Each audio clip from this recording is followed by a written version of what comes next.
Advocate M Vinod, professor Jaison Jose, advocate Kukku Devaki എന്നൊരു വേദിയിലേക്ക് വരണമെന്ന് വിനീതമായി അഭ്യർത്ഥിക്കുന്നു. അടുത്തതായി ശ്രീ കെ വി ഗണേഷ് സംസാരിക്കും. അദ്ദേഹത്തെ സ്നേഹാദരപൂർവ്വം ക്ഷണിക്കാം.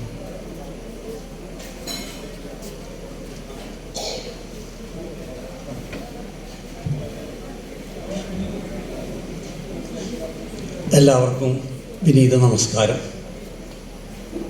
ബാബു എങ്ങനെ പറഞ്ഞു തുടങ്ങണമെന്ന് എനിക്ക് അറിയില്ല. പറയുക എന്നുള്ളതിനേക്കാൾ ഉപരിയായിട്ട് ബാബുവിൻ്റെ പേരിൽ ഇങ്ങനെ നമ്മൾ വളരെ പെട്ടെന്ന് കൂടിയിരിക്കേണ്ടി വരുന്നു എന്നുള്ള ഇതിലെ വലിയ ദുഃഖം എനിക്കുണ്ട്. ബാബുവിനെ ഞാൻ ആദ്യം പരിചയപ്പെടുന്നത് എങ്ങനെയാണെന്ന് ബാബു തന്നെ പലപ്പോഴും എന്നോട് പറയുക. നഗരത്തിലെ സമരമുഖങ്ങളിൽ അടികൊണ്ട് വീണപ്പോൾ താങ്ങിയെടുത്തിട്ടാണ് ഗണേശ നിന്നെ ഞാൻ ആദ്യം പരിചയപ്പെടുന്നതെന്നാണ്. അന്ന് ബാബു SFIയുടെ പ്രവർത്തകനും ഞാൻ തൃശ്ശൂർ ഏരിയ കമ്മിറ്റിയുമായി കേന്ദ്രീകരിച്ച് പ്രവർത്തിക്കുന്ന DYFIയുടെ പ്രവർത്തകനായിരുന്നു.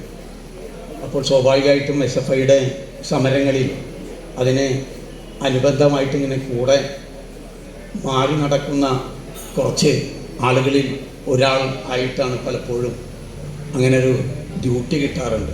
അങ്ങനെയുള്ള സമയത്താണ് ബാബുവിനെ തെരുവിൽ നിന്നും താങ്ങിയെടുക്കേണ്ടി വന്നത്.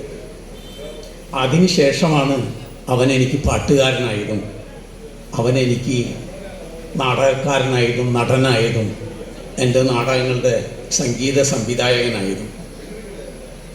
അതിനുശേഷം അവ മാത്രമല്ല, സഖാവ് കൊച്ചനിയനടക്കം SFIയിൽ പ്രവർത്തിക്കുന്ന നാടകവും മറ്റു പാട്ടും പരിപാടികളൊക്കെ ആയിട്ട് ബന്ധമുള്ള ആളുകൾ ഞങ്ങൾ മുരളി മാഷ അവിടെ ഇങ്ങനെ കൂടിയിരിക്കും. അവിടെ നിന്ന് മാറി നടുവിലാലിൻ്റെ ആ ആലിൻ്റെ തണലിൽ കൂടിയിരിക്കലും ശീലമായിരുന്നു. ആ ശീലം പതുക്കെ ക്യാമ്പസിൽ കൊച്ചനിയൻ്റെ മരണശേഷമാണ് ബാബു പറയുന്നത് നമുക്കൊരു നാടകം ചെയ്യണം. കൊച്ചനിയൻ നാടകത്തെ ഇഷ്ടപ്പെടുന്നവനായിരുന്നു. അപ്പോൾ കൊച്ചനിയൻ്റെ പേരിലൊരു നാടകോത്സവം നടക്കുമ്പോൾ നമ്മളൊരു നാടകം ചെയ്യാതിരിക്കുക, സമ്മാനം കിട്ടുക എന്നുള്ളതല്ല, നമ്മളൊരു നാടകം ചെയ്യാതിരിക്കാൻ പറ്റില്ല, നാടകം ചെയ്യണം. അങ്ങനെയാണ് കേരളവർമ്മ കോളേജിലേക്ക് രാജ് തോമസ് ഏട്ടൻ കേരളവർമ്മ കോളേജിലെ പൂർവ്വ വിദ്യാർത്ഥിയാണ്. പക്ഷേ നാടകം ചെയ്യാൻ ഏൽപ്പിച്ചപ്പോൾ രാജ് തോമസ് ഏട്ടനെയും കൂട്ടി കേരളവർമ്മ കോളേജിലേക്ക് പോകുന്നത്. തോമസ് ഏട്ടൻ്റെ വലിയ രാഷ്ട്രീയ പ്രാധാന്യമുള്ള, ബാബു ഉയർത്തിപ്പിടിക്കുന്ന ദളിത് രാഷ്ട്രീയം തന്നെ ഉയർത്തിപ്പിടിക്കുന്ന, മനുഷ്യപക്ഷം നിന്ന് കാണേണ്ടതിൻ്റെ ആവശ്യകതയും കൂടി ഉയർത്തിപ്പിടിക്കുന്ന, അവൻ്റെ സ്വത്വത്തെ നിലനിർത്തിക്കൊണ്ട് തന്നെ ഒരു രാഷ്ട്രീയം പറയുന്ന നാടകമാണ് ചെമ്പകരാമൻ. ആ ചെമ്പകരാമൻ്റെ സംവിധായകനായി അവൻ്റെ നാട്ടിലേക്ക് നടന്നു. അവൻ്റെ വീട്ടുപേര് എന്താണെന്ന് എനിക്കറിയില്ല, പക്ഷെ ബാബു മലയിൽ എന്നാണ് വിളിക്കാറ്. ഒരുപക്ഷെ അവൻ്റെ വീട്ടിലേക്ക് കയറിയപ്പോൾ ഗിരീഷ് പറഞ്ഞു, അവൻ്റെ വീട്ടിലേക്ക്, ആദ്യത്തെ വീട്ടിലേക്ക് കയറിയവർക്കറിയാം അവൻ്റെ വീട് ഒരു മലമുകളിലുള്ള വീടെന്ന് പറയാൻ പറ്റുമെന്നറിയില്ല, അങ്ങനെയുള്ള ഒരിടമായിരുന്നു. അപ്പോൾ പലപ്പോഴും വായനശാലയിൽ നാടകം ചെയ്യാൻ പോകുമ്പോൾ ഭക്ഷണം കഴിക്കാൻ ബാബുവിൻ്റെ വീട്ടിലാണ് പോവുക. ആ മല കയറി, ഒരുപക്ഷെ അങ്ങനെ ആയിരിക്കുമോ ബാബു മലയിൽ എന്ന പേര് വന്നതിന് കൂടി എനിക്കറിയാം. ഞാൻ വീട്ടുപേര് അന്വേഷിച്ച് പോയിട്ടില്ല. മറ്റൊരു തരത്തിലുള്ള അത്തരത്തിലുള്ള അന്വേഷണങ്ങളിൽ ആവാതായതായിരിക്കും വിചാരിക്കണേ. പക്ഷെ അങ്ങനെ ആവാൻ വേണമെങ്കിൽ ബാബു മലയിൽ എന്നുകൂടി ഞാൻ കരുതുന്നു. ബാബുവിൻ്റെ വീട്ടിലല്ല കിടന്നുറങ്ങാറ്. കാരണം വീടിനേക്കാൾ സൗകര്യം വായനശാലയുടെ ഒറ്റമുറിക്കുണ്ടായിരുന്നു. അപ്പോൾ ഞങ്ങൾ പല രാത്രികളിലും ആ വായനശാലയിലെ പത്രം വിരിച്ചും അവിടെ ഒരുപാട് രാത്രികൾ അങ്ങനെ കിടന്നിട്ടുണ്ട്. ബാബു തന്നെ ബാബുവിനെ പരിചയപ്പെടുത്താനായിട്ട് പറയുന്ന ഒരു വാക്കുണ്ട്. അത് ഈ അടുത്ത് ഡേവിസിൻ്റെ വീട്ടിലെ പരിപാടിക്കും ബാബു പറയുകയുണ്ടായി. എല്ലാവരും വടക്ക് നിന്ന് തെക്കോട്ടാണ് ജാഥ പോകുന്നത്, ഞാൻ തെക്ക് നിന്ന് വടക്കോട്ടൊരു ജാഥ നടത്താൻ പോവുകയാണ്. ഞാനൊരു തലതിരിഞ്ഞവനല്ലേ എന്നാണ് അവനെ തന്നെ പരിചയപ്പെടുത്തിക്കൊണ്ട് പറയാറ്. ബാബു അങ്ങനെ ഇഷ്ടത്തോടു കൂടി ഞാൻ തലതിരിഞ്ഞവനാണ് എന്ന് പറഞ്ഞവനല്ല, മറിച്ച് അവൻ ഇടപെട്ടിട്ടുള്ള ഇടങ്ങളിൽ നിന്നെല്ലാം അവനോട് നേരിട്ടും അവൻ്റെ അസാന്നിധ്യത്തിലും മറ്റുള്ളവർ അവന് ചാർത്തിക്കൊടുത്ത പേരാണ് തലതിരിഞ്ഞവനെന്ന്. അവൻ അങ്ങനെയായിരുന്നു. പറയാനുള്ളത് പറയാനും ചെയ്യാനുള്ളത് ചെയ്യാനും ഒരു മടിയില്ലാത്തവൻ. ഞാൻ എല്ലാവരുമായിട്ട് കലഹിക്കാൻ ഇഷ്ടമുള്ള ഒരാളാണ്. അത് എൻ്റെ ഒരു ദോഷമായിട്ട് തന്നെ എനിക്ക് തോന്നാറുണ്ട്. കലഹം അത്ര നല്ലതൊന്നല്ല, പക്ഷെ കലഹങ്ങൾക്ക് പലപ്പോഴും എൻ്റേതായ യുക്തികളുണ്ടാവും. ഞാൻ കലഹിക്കാത്ത ഒരാൾ ബാബുവാണ്. ബാബുവിനുമായിട്ട് കലഹിക്കാൻ ഒരുപാട് കാര്യങ്ങളുണ്ടാവും. കലഹിക്കാൻ എന്ന് വിചാരിച്ച് ബാബുവിനോടൊരു ചീത്ത പറയാമെന്ന് വിചാരിച്ച് ബാബുവിനെ തന്നെ വിളിച്ചു വരുത്തി അതിന് വെട്ട ഒരുപാട് കാരണങ്ങളുണ്ടാവും. അപ്പോൾ വന്ന് ഞങ്ങളൊന്ന് ഒരുമിച്ച് ഇരുന്ന് കഴിഞ്ഞാൽ ബാബു സംസാരിക്കാൻ തുടങ്ങിയാൽ പിന്നെ ബാബുവിനോട് മറുത്തൊന്നും എനിക്ക് പറയാൻ തോന്നാറില്ല. ബാബുവിൽ ഞാൻ എന്നെ കണ്ടിരുന്നു. പലപ്പോഴും എൻ്റെ ഒരു അതിജീവനത്തിൻ്റെ ഒരു കാലത്തെ ബാബുവിൻ്റെ വർത്തമാനങ്ങളിൽ നിന്നും എനിക്ക് കാണാൻ പറ്റിയിരുന്നു. അതുകൊണ്ട് അവനെ ചീത്ത പറയാൻ ഒരിക്കലും എനിക്ക് പറ്റിയിട്ടില്ല. അവൻ നമ്മൾ ക്ഷണിക്കാതെ തന്നെ വീട്ടിലേക്കും നമ്മുടെ പൊതുവിടങ്ങളിലേക്കും ഒക്കെ കയറി വരികയും പാട്ടുപാടുകയും എല്ലാവർക്കും പ്രിയപ്പെട്ടവനായിട്ടും ഒക്കെ നമ്മളോടൊപ്പം ഉണ്ടായിരുന്നു. മരണത്തിനൊരാഴ്ച മുമ്പ് വീണ്ടും ബാബുവിനെ എനിക്ക് വിളിക്കണമെന്ന് തോന്നി. വിളിക്കേണ്ട കാര്യമുണ്ടായിരുന്നു. പക്ഷേ ഞാൻ തീരുമാനിച്ച് വിളിക്കേണ്ട. ഞാൻ ആ കാര്യം പറഞ്ഞാൽ ബാബുവിന് വിഷമാവും. അപ്പം അതുകൊണ്ട് വെറുതെ എന്തിനാ, എനിക്ക് എന്നെപ്പോലെ തന്നെ അറിയാവുന്ന എൻ്റെ പ്രിയപ്പെട്ട ചങ്ങാതിയെ ആ 3-4 ദിവസം മുമ്പ് വിളിക്കേണ്ടിയിരുന്നിട്ടും വിളിക്കാതെ പോയ ഞാൻ അവനെ വിഷമിക്കേണ്ടെന്ന് കരുതിയിട്ടാണ്. പക്ഷേ അവസാനമായി അവൻ്റെ ശബ്ദം എനിക്കപ്പോൾ കേൾക്കാമായിരുന്നല്ലോ, വിഷമിച്ചാലെങ്കിലും എന്ന ഒരു ബോധ്യം, ഒരു നഷ്ടവും എനിക്കിപ്പോൾ തോന്നുന്നുണ്ട്. എനിക്കും എൻ്റെ വീട്ടിലെല്ലാ ആളുകൾക്കും ബാബുവിനെ അറിയാം. എൻ്റെ ജീവിത പങ്കാളി, എൻ്റെ മക്കൾ, എൻ്റെ സഹോദരിമാർ 2 പേർ, അവരുടെ ജീവിത പങ്കാളികൾക്കെല്ലാം അവരുടെ മക്കൾക്കും ഒക്കെ ബാബുവിനറിയാം. അത്രയും സുപരിചിതനായിട്ടുള്ള എൻ്റെ വീട്ടിൽ വന്ന് ഞങ്ങളോടൊപ്പം കൂടിയൊക്കെ പോകുന്ന ആൾ തന്നെയാണ് ബാബു. അപ്പോൾ ഇത്ര പെട്ടെന്ന് ഇങ്ങനെയായി എന്ന് പറയുമ്പോൾ ഇനി നമുക്കൊന്നും ചെയ്യാനില്ല. പക്ഷേ ബാബു ജീവിതകാലം മുഴുവൻ ഒരുപക്ഷെ ബാബുവിനെ തന്നെ ശരിയായ അർത്ഥത്തിൽ സ്ഥാപിച്ചെടുക്കാൻ കഴിയാതെ പോയിട്ടുള്ളതിൽ ഒരു ഘടകം അവൻ്റെ കുടുംബത്തെ ചേർത്ത് പിടിച്ചുകൊണ്ട് മുന്നോട്ട് പോകണമെന്നുള്ളത് അവൻ്റെ ഒരു ഉറച്ച തീരുമാനമായിരുന്നു. അവൻ്റെ പരാധീനതകൾ, സാമ്പത്തികമായ പരാധീനതകൾക്കുള്ളിൽ മറ്റ് ഇടങ്ങളിൽ പോയി തൻ്റെ സമയം മെനക്കെടുത്തിക്കൊണ്ട് സ്വയം ആളായി തീരാനായിട്ടുള്ള ഇടങ്ങൾ ഒഴിവാക്കേണ്ടി വന്നവനായിരുന്നു ബാബു. അതെല്ലാം തന്നെ അവൻ്റെ കുടുംബത്തെ മാന്യമായ രീതിയിൽ മുന്നോട്ട് കൊണ്ടുപോകണമെന്ന് കരുതിയത് കൊണ്ട് തന്നെയാണ്. അവന് വലിയ വെല്ലുവിളിയായിരുന്നത് അവൻ്റെ സാമ്പത്തിക പ്രശ്നങ്ങൾ തന്നെയാണ്. അതുകൊണ്ട് ആ സാമ്പത്തിക പ്രതിസന്ധികളിൽ നിന്ന് അവൻ്റെ കുടുംബം ഉണ്ടാവുകയില്ല എന്നും നല്ല ബോധ്യമുണ്ട്. വലിയ മലയിൽ നിന്ന് ചെറിയ ഒരു മലയിലേക്ക് വീട് ഇറങ്ങിയിട്ടുണ്ട് എന്നല്ലാതെ അതിൽ നിന്ന് വലിയ മാറ്റമൊന്നും ഉണ്ടായിട്ടില്ല. അപ്പം അതുകൊണ്ട് തന്നെ നമ്മുടെ ഈ ആവേശത്തിലുള്ള കൂടിയിരിപ്പ് തീർച്ചയായിട്ടും അവൻ്റെ വീടിനെ കൂടി പരിഗണിക്കുന്ന വിധത്തിലേക്ക് നമ്മളുടെ ചിന്തകളും കൂട്ടായ്മകളും, കൃത്യമായി പറഞ്ഞാൽ സാമ്പത്തികമായി തന്നെ ആ വീടിനെ സഹായിക്കുന്ന വിധത്തിലേക്ക് നമ്മുടെ ആലോചനകൾ മുന്നോട്ട് പോകണം എന്നതാണ് എൻ്റെ അഭിപ്രായം. അവനും രംഗചേതനയുമായുള്ള ബന്ധത്തിൻ്റെ ഒരു അടയാളം എന്ന നിലയ്ക്ക് ഇപ്പോൾ ഞാൻ ആ പുസ്തകത്തിൻ്റെ പേജിൽ വന്ന 2 ചിത്രങ്ങളും രംഗചേതനയുടെ പരിപാടികളിൽ പങ്കെടുത്തപ്പോൾ ഞാൻ പകർത്തിയ ചിത്രങ്ങളാണ്. അത് ഇപ്പോഴാണ് ഞാൻ കണ്ടത്, തെളിഞ്ഞ് കണ്ടത്. അതുതന്നെയാണ് ഒരു കലാകാരൻ എന്നുള്ള നിലയ്ക്ക് കലാകാര സംഘം ബാബുവിനെ എത്രത്തോളം കരുതലായി കൂടെ കൂട്ടിയിരുന്നു എന്നുള്ളതിൻ്റെ അടയാളമായിട്ട് അവശേഷിക്കുന്നത്. ആ ഇനിയുള്ള മുന്നോട്ട് പോക്കിൽ പ്രധാനമായിട്ടും ബാബുവിൻ്റെ കുടുംബത്തെ സാമ്പത്തികമായി കൂടി പരിഗണിക്കുന്ന വിധത്തിൽ, സഹായിക്കുന്ന വിധത്തിലുള്ളൊരു പരിപാടി നമ്മൾ ആലോചിച്ച് തയ്യാറാക്കണം. ആ ചിന്തയിലും അതിൻ്റെ കൂട്ടായ്മയിലും ഞാൻ തൃശ്ശൂർ രംഗചേതന എന്ന് പറയുന്ന സംഘത്തിൻ്റെ ഒരു പ്രതിനിധി കൂടിയാണ്. ഞങ്ങളുടെ വ്യക്തിപരമായും ഞങ്ങളുടെ സംഘത്തിൻ്റെയും എല്ലാ തരത്തിലുള്ള സഹകരണം ഉണ്ടാകുമെന്ന് മാത്രം ഓർമ്മിപ്പിച്ചുകൊണ്ട്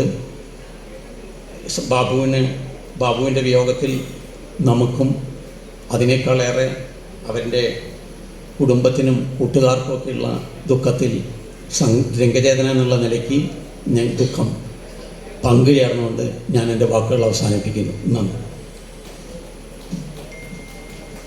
ശ്രീ വി ആർ രാമൻ സദസ്സിൽ സന്നിഹിതനായിട്ടുണ്ട്. അദ്ദേഹം വേദിയിലേക്ക് കടന്നു വരണമെന്ന് അഭ്യർത്ഥിക്കുന്നു.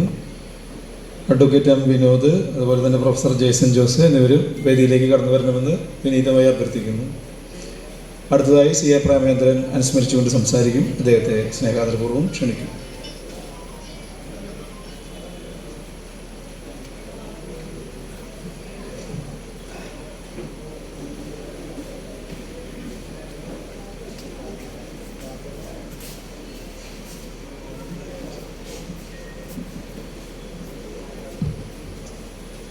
സഹകളെ, സംസാരം ഒഴിവാക്കാൻ വേണ്ടിയാണ് അവിടേക്ക് ഇറങ്ങിയിരുന്നത്.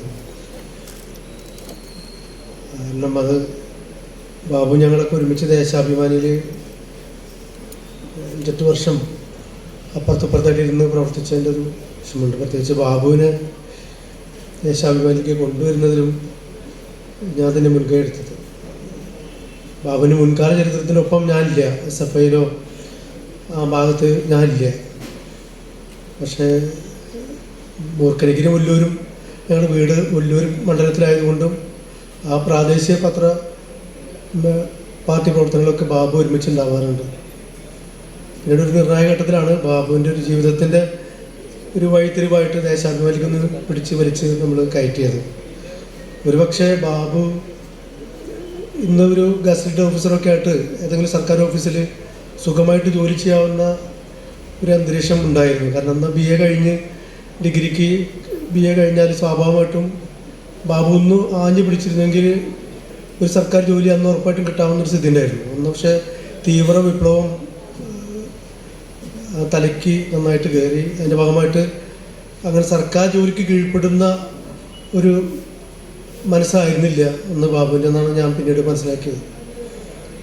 അങ്ങനെ ബാബുവിനെ ദേശാഭിമാനിക്ക് പിടിച്ച് വലിച്ച് കൊണ്ടുവന്ന് നമ്മൾ അവിടെ മണ്ണുത്തി ലേഖകനായിട്ട് ചുമതല കൊടുത്ത് പിന്നീട് ദേശാഭിമാനി ബ്യൂറോയുടെ ഭാഗമായിട്ട് രാത്രി ഡ്യൂട്ടിക്ക് ബാബുവിന് ഒരു പ്രത്യേക അനുവാദം കൂടി കൊടുത്തു. അപ്പോൾ ഒരു സാമ്പത്തിക സഹായം കൂടി എക്സ്ട്രാ കിട്ടാൻ വേണ്ടിയിട്ട് തന്നെയാണ് നമ്മൾ അന്ന് ചെയ്തിരുന്നത്. അപ്പോൾ ലേഖകൻ്റെ ചുമതലയ്ക്ക് പുറമെ രാത്രി ഡ്യൂട്ടി കൊടുക്കും. അങ്ങനെ നമുക്ക് സഹായിക്കാവുന്ന രീതിയിലാണ് നമ്മൾ ആ ശ്രമങ്ങൾ നടത്തി പോകുന്നത്. പിന്നീട് ഈ അസുഖങ്ങൾ ബാധിക്കുകയും കയറി ഇറങ്ങി നിന്ന് ഇങ്ങനെ പുറകോട്ട് വലിച്ചുകൊണ്ടിരുന്നു. ഞാനും പെട്ടെന്ന് നമ്മുടെ കയ്യിൽ നിന്ന് പോണത് പത്രപ്രവർത്തകർ എന്ന രീതിയിൽ ഇന്നിപ്പോൾ ബാബുവിൻ്റെ തൊട്ട് പുറകെ ഒല്ലൂർ മണ്ഡലത്തിൽ തന്നെ മറ്റൊരു സുഹൃത്ത് ഗോപാൽജി ഇന്നലെ അവിടെ നഷ്ടപ്പെട്ടു. പത്രപ്രവർത്തകൻ എന്ന രീതിയിൽ മറ്റൊരു പത്രപ്രവർത്തകൻ ഒല്ലൂരിലെ നമ്മുടെ പ്രിയപ്പെട്ട VJ റാഫി അതീവ ഗുരുതരാവസ്ഥയിൽ ഇപ്പോൾ കിടക്കുകയാണ്. ഒരു ചലനം മാത്രം അവശേഷിക്കുകയാണ്.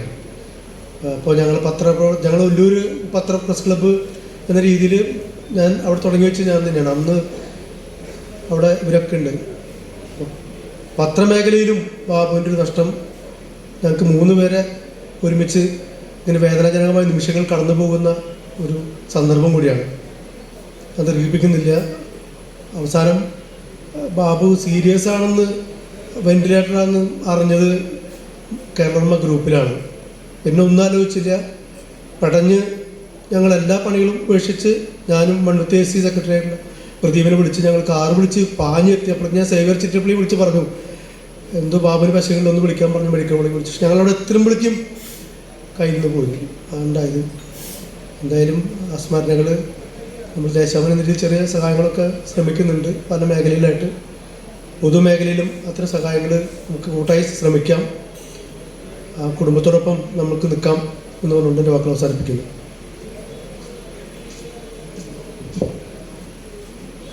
അടുത്തതായി രമേശ് കരിന്തലക്കൂട്ടം അനുസ്മരിച്ച് സംസാരിക്കും. സ്നേഹപൂർവ്വം ക്ഷണിക്കുന്നു.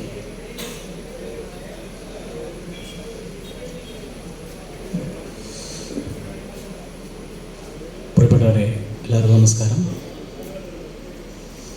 ബാബുവിനെ ഓർക്കുമ്പോൾ 90കളിൽ കേരള കോളേജിൽ പഠിക്കുന്ന കാലഘട്ടത്തിൽ അവിടെ ഡിഗ്രിക്കായിരുന്നു എക്കണോമിക്സ്. പാർട്ടികളേക്കാൾ ഉപരിയായിട്ട് അന്ന് ഹോസ്റ്റലായിരുന്നു വാസം. ഹോക്കിയും ഫുട്ബോളും കളിച്ചിരുന്ന ഒരു കാലഘട്ടം ഉണ്ടായിരുന്നു. അന്ന് 4 ദിക്ക് ചങ്കുപൊട്ടി മുഷ്ടി ചുരുട്ടി ഇംഗ്ലാബ് വിളിക്കുന്ന ബാബുവിനെയാണ് ഓർക്കുന്നത്. നമുക്കറിയാം, ബാബു ബഹുമുഖ പ്രതിഭയാണ്. ഒരിക്കൽ ഞാനും പ്രോത്സാഹനം കൂടി ബാബുവും CJ കുട്ടപ്പൻ സാറും അറിയാമെടുക്കുകയും രാജുവേട്ടനും കൂടി ഗ്രാസ് കോപ്പർ എന്ന് പറയുന്ന ഒരു സ്ഥലത്ത്, അതായത് ഒരു വേദിയിൽ എറണാകുളത്ത് ഒരു ശില്പശാല പങ്കെടുക്കുന്നുണ്ടായിരുന്നു. അപ്പോൾ എല്ലാവരും കുറേ ആളുകൾ പറയുകയുണ്ടായിരുന്നു, ഈ പാട്ട് ഞങ്ങളുടെ പാട്ടാണ്, വേറെ ആരും പാടാനും പാടില്ല എന്ന് പറയുന്ന ഒരു സന്ദർഭം ഉണ്ടായിരുന്നു. ആ സന്ദർഭത്തിൽ ബാബു പറഞ്ഞു, രാജുവേട്ടൻ പറഞ്ഞു, ഇത് നമ്മുടെ പാട്ടാണ്, നിങ്ങളെല്ലാവരും ഏറ്റുപാടുക എന്നുള്ളതാണ്. അങ്ങനെ വളരെ നിശ്ചയദാർഢ്യത്തോട് കൃത്യമായിട്ട് ഒരു ധാർഷ്ട്യം കൃത്യമായിട്ട് ഈ പറഞ്ഞ കാര്യം അതിൻ്റെ ചില നിലപാടുകളുള്ള ആളായിരുന്നു ബാബു. പിന്നെ 1995 കേരളമേള പഠിച്ചെങ്കിൽ കൂടിയും കൂട്ടം അല്ലെങ്കിൽ കരിന്തലക്കൂട്ടം എന്ന സംഘത്തിന് രൂപം കൊടുക്കുന്നത് PG സെൻറ്ററിൽ പഠിക്കുമ്പോഴാണ്. രഞ്ജിത് മാഷും ഡോക്ടർ CR രാജഗോപാൽ സാറും കൂടി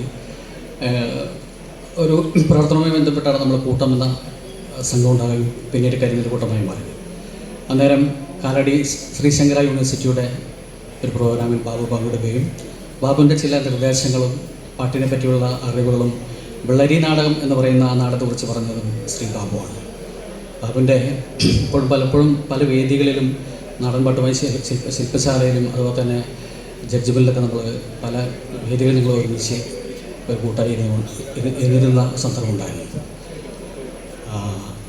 വളരെ തൻ്റെ ഇടമുള്ള ഇന്നും നമ്മൾ എൻ്റെ മനസ്സിലുണ്ട് മുഷ്ടി ചുരുട്ടി ഇങ്ങനെ വിളിക്കുന്നത്. അപ്പോൾ ഭയങ്കര ഞങ്ങൾക്ക് തന്നെ എനർജിയായിരുന്നു.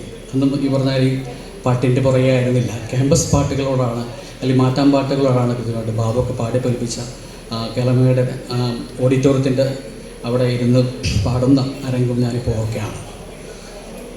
പ്രിയപ്പെട്ട ബാബുവിൻ്റെ ആത്മാവിന് നിത്യശാന്തി എന്നുകൊണ്ട് കരിന്തലക്കൂട്ടവും നാട്ടുകലാകാര കൂട്ടം കേരളം എന്ന സംഘടനയും ഒപ്പമുണ്ട് എല്ലാത്തിനും. ആ മാറ്റാമ്പാട്ടിൻ്റെ ചില വരികൾ ബാബുവിന് വേണ്ടി ഞാൻ ബാബുവിന് വേണ്ടി സമർപ്പിക്കുന്നു. നമ്മളെല്ലാം കേട്ട പാട്ടാണ്. ക്യാമ്പസ് പാട്ടുകളിൽ ബാബുക്ക് നന്നായിട്ട് പാടി പഠിപ്പിച്ചൊരു പാട്ട്. ആ പാട്ടൊക്കെ കേട്ടിട്ടാണ് അത്തരത്തിൽ പാട്ടിലേക്ക് ഞങ്ങൾ ഒരുപക്ഷെ ഞാനൊക്കെ വന്നത്. ആ 2 വരി ഒന്ന് മൂളട്ടെ. ബാബു പറഞ്ഞ പോലെ ആ വരിയൊന്നും ഞാൻ ഈണം മാറ്റിയാണ്. എല്ലാവർക്കും അറിയാം.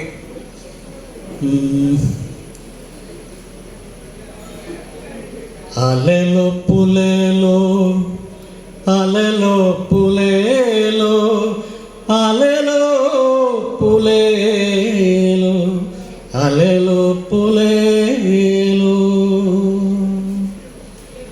അലലോ പുലേലോ അലലോ പുലേലോ അലലോ പുലേലോ അലലോ പുലേലോ ആ കൊമ്പിൽ 5 മാങ്ങ ആ കൊമ്പിൽ 5 മാങ്ങ ഈ കൊമ്പിൽ 5 മാങ്ങ കാക്ക കൊത്തണ മാങ്ങക്കാര തോട്ടി കെട്ടണത് ആ കൊമ്പിൽ 5 മാങ്ങ ഈ കൊമ്പിൽ 5 മാങ്ങ കാക്ക കൊത്തണ മാങ്ങക്കാര തോട്ടി കെട്ടണത്